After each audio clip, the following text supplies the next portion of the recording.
Hey everyone, welcome back to a brand new expanded deck profile. Today we're going to be looking at the Sableye Lost box translated into expanded. If you've played standard anytime in the recent Lost Origin format, you certainly know of this Sableye and its antics, mainly using the Lost Mine attack. If you have 10 or more cards in the Lost Zone, put 12 damage counters on your opponent's Pokemon in any way you like. The goal of this attack is to get 10 damage counters in the Lost, 10 cards in the Lost Zone, and then use those 12 damage counters to set up specific knockouts for victory. Expanded's the same way, though we do have a few new tools that we're going to talk about that make this deck a little bit different than its its standard counterpart. I think it's a lot of fun to play. It's a little bit difficult to get the hang of, but if you play the standard one, you'll probably catch on pretty quick. We're going to get cards into the Lost Zone with this Comfey. We have 4 copies of this. The flower selecting, look at the top 2 cards of your deck, put one into your hand and the other card into the Lost Zone. So this allows you to just churn through your deck pretty fast. Seeing 2 cards is pretty good. Obviously it's no Stellar Wish or anything along that lines allowing you to see 5, but seeing 2 is still pretty good, and you get to put a card into the Lost Zone. A lot of times you're going to be wanting to Lost Zone other Comfeys or Pokemon that you don't need in a specific matchup, but since this card isn't a Lost March deck that relies on specific cards being in the Lost Zone, you can Lost Zone trainers that you do not need anymore and not be punished for it. Do be careful Lost Zoning your energies and very specific attackers that you'll use every game, because those can be very detrimental, so watch out for those. So you play 3 copies of the Sableye because it is very, very good. We play 3 copies of Wobbuffet, one of the expanded tricks of this deck with the Wobbuffet from Phantom Forces all the way back from 2014, and we're using it mainly for the Bide Barricade. As long as it's in the active spot, each Pokemon in play in each player's hand, and each player's discard pile has no abilities. So, what this allows you to do is, after you use your Comfeys for turn with flower selecting, since you're going to take about 2 to 3 turns probably to get where you want to be, is that you're just going to go hide behind a Wobbuffet, and Wobbuffet will lock your opponent out, slow them down, because we're going to take a few turns to get our board built up using our abilities and Colress. Not every game are you going to be able to get into Wobbuffet immediately, going to be able to make the max use out of it, but it's great that it also has a good attack for this deck. Psychic Assault does 10 plus 10 for each damage counter on your opponent's active Pokemon. And for a Psychic and Colorless, this is actually payable in this deck very easily. This attack is very good. What you want to note here is that if you can use Sableye's Lost Mine to put a Pokemon at 50% HP, so let's just say we have a Shadow Rider, Calyrex for instance, we will just bring that up for an example. With 320 HP, you would need to put 160 damage on it for the Wobbuffet to take a KO, which sounds like a lot, but you can generally manage Lost Mines against decks that don't just counter you. Shadow Rider is a scary matchup though because of Silent Lab and a Lowland Muck, so do watch out for that.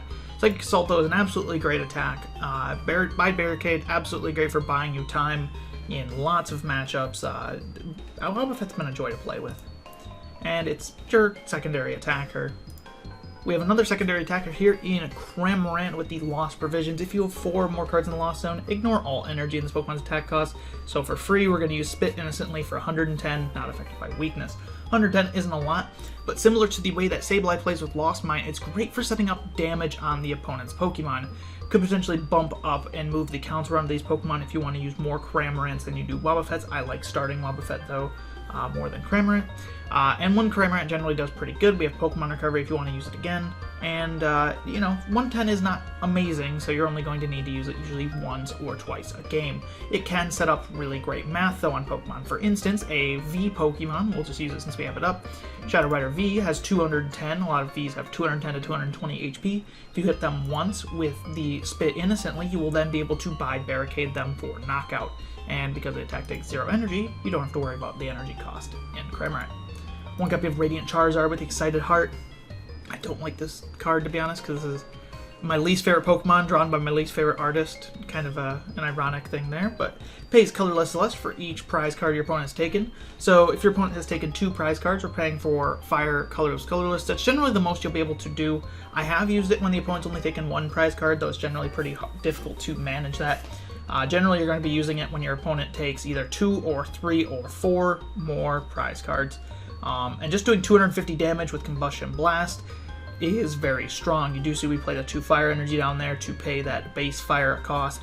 We're going to be combustioning blasts probably 2 to 3 times per game with that math set up by Sableye. We want to just use Sableye to set up knockouts and then take those knockouts with combustion blast. Radiant Charizard is really good. 160 HP on a basic is pretty bulky too. Don't often see that in a basic single prizer, although it is a Radiant, so you can only play 1 in your deck. Do be careful of that. We play 1 copy of the Tapu Lele from the promo SM45. There's also a fairy version from Ultra Prism, but we play the Psychic one because we play Psychic Energy. And we use it primarily for the magical swap. Move any number of damage counters on your opponent's Pokemon to the other Pokemon in any way you like. So what you can do is, if you do not have a KO on board, or if you're not able to establish a Charizard or Wobbuffet to take the KO, Tapu Lele can easily move around your damage counters with Magical Swap. It's actually a very strong effect, allowing you to move damage. Potentially, if you're just using Sableye over and over and just piling damage counters on board, you're usually not taking KOs with Sableye itself, except for on weak single prizers. However, you can use that to move around the damage to take then a KO with Magical Swap, potentially winning the game in a single attack after you've put that damage on the board. Next up, we have the Mew from Unbroken Bonds here with the Bench Barrier ability. Prevent all damage done to your bench Pokemon from your opponent's attacks. Note that this is not damage counters, so attacks that would lay damage counters on your field will still get through. However, we absolutely need a bench barrier in this deck because our highest HP is 160, but most of our HPs are going to range anywhere from 70 to 110. As you can see, these are very low HPs. We want to keep these Pokemon protected from spread attacks. The reason we play Mew in this specific deck is because of its Psi power. Put 3 damage counters on your opponent's Pokemon in any way you like. If you've read any attacks up to so far, or rather I've read them to you, then you would know that Psi power does synergize pretty well with this deck's plan, and you can set up knockouts for Psi power with Sableye in emergencies. Great artwork on this Mew, by the way. I much prefer this to the promo version. There is the option of playing Mr. Mime if you just don't care about the Psi power. Mr. Mime from Plasma Freeze, does have the bench barrier that prevents all damage done to your bench Pokemon by attacks. Is a Psychic type again. You could potentially use the Psybolt attack, that is usable. Flip coin if heads paralysis for 20. Not that good though. Does have 70 HP though, so if you don't think you're ever going to use Psi power, you could play this one. I would not play the Psychic one right here with bench barrier because you don't play, or this is Fairy because you don't play Fairy Energy. And then there's also obviously the more recent Manaphy from Brilliant Stars. If I can bring that up. That's a beautiful Manaphy card, by the way. I love that one. With the Wave Veil that prevents all damage done to your bench Pokemon by your opponent's attacks. But this is also at 70 HP, but you can't use Rain Splash. So we're just using Mew because its attack is potentially very useful. It's a good balance of both being a bench barrier and having a very useful attack in this specific deck. Speaking of Mr. Mime, we do have 1 copy of the Team Up Mr. Mime with the Scoop Up block ability. Your opponent's Pokemon that have any damage counters on them and any cards attached to those Pokemon can't be put into your opponent's hand. So what this does is it prevents your opponent from using cards like Acerola, Scoop Up Cyclone, and the like to pick up their Pokemon. Scoop Up Net as well, it's a very notable one. Because a weakness of this deck is if you set up damage counters on your opponent's field and your opponent's able to just erase those by picking those Pokemon up, that is very detrimental. You don't see too many examples of decks playing Max Potion nowadays or Cheryl as much as you see Acerola. So do watch out for that. Mr. Mime is here to prevent that. Not every deck is going to be countered by Mr. Mime, but it's here for those specific scenarios, and it's been really helpful in games that I've played against decks that I can stop with the Scoop Up block attack or ability. Does have an attack that is usable. It's the same attack as the other Mr. Mime, funny enough, 20 and Flip Coin of Heads Paralysis. Same thing goes here. It's not that good of an attack, but yeah, the Scoop Up block is very good. Another tool that Expanded has given us. In this deck, we do play 4 copies of Colress's Experiment. Look at the top 5 cards of your deck, put 3 of them into your hand, and put the other cards into the Lost Zone. Obviously, as you know, we're going to build up our Lost Zone slowly but surely, so playing Colress is almost a no-brainer. Even Expanded, it's a very good consistency supporter, allowing you to put 2 cards every turn into the Lost Zone and get any 3 from the top of your deck. A lot of times you're going to be okay sacking away cards like Mr. Mime in a matchup where we don't need it, Mew in a matchup we don't need it, or, you know, extra item cards like Battle VIP passes after turn 1. But we're going to want other cards from the top 5 that we get to keep 3 of them. Very nice. Colress, absolutely great in this deck. Absolutely play 4. As you can see, we don't play that many ways to recover it, so playing 4 is pretty optimal. 2 copies of Guzma here. Switch one of your opponent's bench Pokemon with their active, and then switch your active one to your bench. I'm really contemplating if we need 2 copies, because honestly, you usually only need 1, but the problem is that I've been prizing it, and there's no way to search it out. If you want to potentially change that by adding a Jirachi EX and switching around the list a little, that could be something, or a Tapu Lele GX with the Wonder Tag and Stellar Guidance ability that allows you to search your deck for a supporter card when you play them from your hand into your bench. That's potentially an option. 2 copies have played pretty fine to me. Also, this is the better Guzma FLR. This is better than Hidden Fates. Hot take. And you just want to use this to target down the specific Pokemon that you've put damage counters on. A lot of times your opponent will try to retreat Pokemon to the bench that you have damaged to try to keep them safe, and we're going to say, no, you are not keeping them safe, we're bringing them up. Guzma into something that is damaged, bring up Radiant Charizard, Cramorant, or Wobbuffet to take the KO, and just deal a bunch of damage. The reason second copy has been pretty helpful to me also is because Sableye trapping is very strong. If your Sableye can live a single turn, you are absolutely banking on that. That is absolutely incredible. You are getting off so much pressure if you get even 2 Lost Mines off of a single Sableye. There's been times where I've gusted up things like an Oranguru from Sun and Moon and just stalled the opponent because of its hefty retreat cost.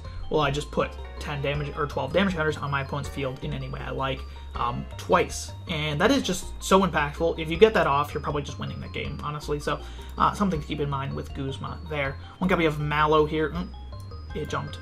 1 copy of Mallow. Search your deck for any 2 cards, shuffle your deck, and then put those cards on top of your deck in any order. This is something that I'm definitely saying is debatable as well. I like Mallow in here, however, it hasn't been a lifesaver. It could just be a 3rd versus Seeker or another consistency card. What it is very good for is that it's your only way of searching out very specific cards from the deck. You can notice that we do play search cards in the deck in the form of items, and we do play comp search. However, we can't search many cards in our deck very efficiently. Mallow does allow you to do that, and with the flower selecting ability, you get to put 1 card on the top of the deck that you want, and 1 card on the top of the deck you don't want, allowing you to use flower selecting, for instance, to grab something like, I don't know, a Colress or a Charizard, and then put a Battle VIP Pass as the other card, guaranteeing you have a lost zoned card that you do not need anymore. Mallow's been pretty good for me, however, I could see cutting it if you have a better idea on what you want to play. Play 4 copies of Nest Ball here. Search your deck for a basic and put it onto your bench, then shuffle your deck. Very good for searching basics. We would love to play Level Ball, but things like Cramorant, Wobbuffet, and Charizard, as well as Tapu Lele, have more than 90 HP, so Nest Ball's been pretty good. Just make sure to watch your usage of it. It's very good Lost Zone fodder as well, so running 4 copies feels pretty good. 4 copies of Battle VIP Pass, you can only use it on your first turn, and it's basically double Nest Ball. Search your deck for up to 2 basic Pokemon and put them onto your bench. Shuffle your deck. So you can only use it on your first turn. You absolutely want to run 4 because you want to hit it on your first turn, but you absolutely want to run 4 because then it's good Lost Zone fodder after the fact.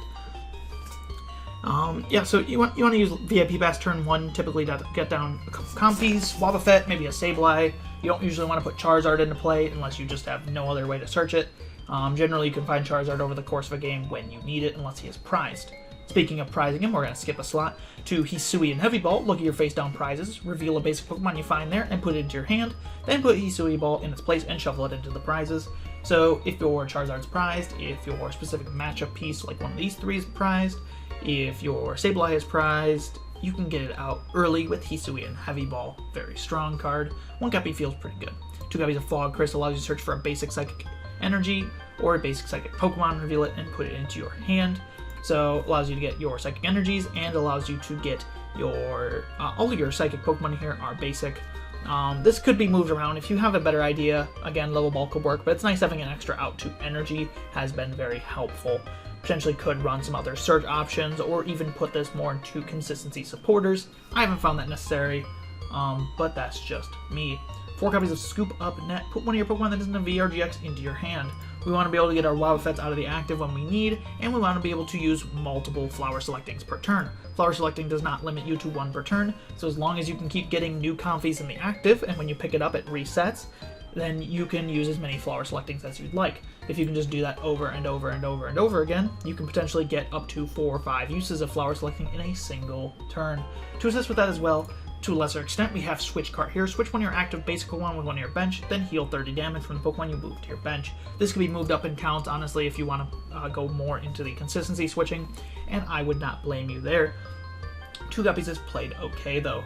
Notably, it is better than Switch because our whole deck is basic, so they get the benefit of Switch Cart allowing you to heal 30, which has been relevant in one specific scenario facing a Tina Chomp deck that was trying to snipe my Comfeys. So Switch Cart, very notable in that regard. So you play 2 copies, you switch to the bench, you get to potentially use another Flower Selecting, get to move back into Bide Barricade, or can move your Fatty Charizard, which has 3 retreat out of the active spot. 1 copy of Computer Search here. Discard 2 cards from your hand. If you can't discard 2 cards, you can't play it. Search your deck for any card and put it into your hand. I could be definitely arguing about this. I could definitely see a purpose for Life Dew in this deck. Life Dew would be very good to just slap on a Wobbuffet or a Cramorant and just throw it active. And I could also see a purpose for Scoop Up Cyclone being a 5th Scoop Up Net.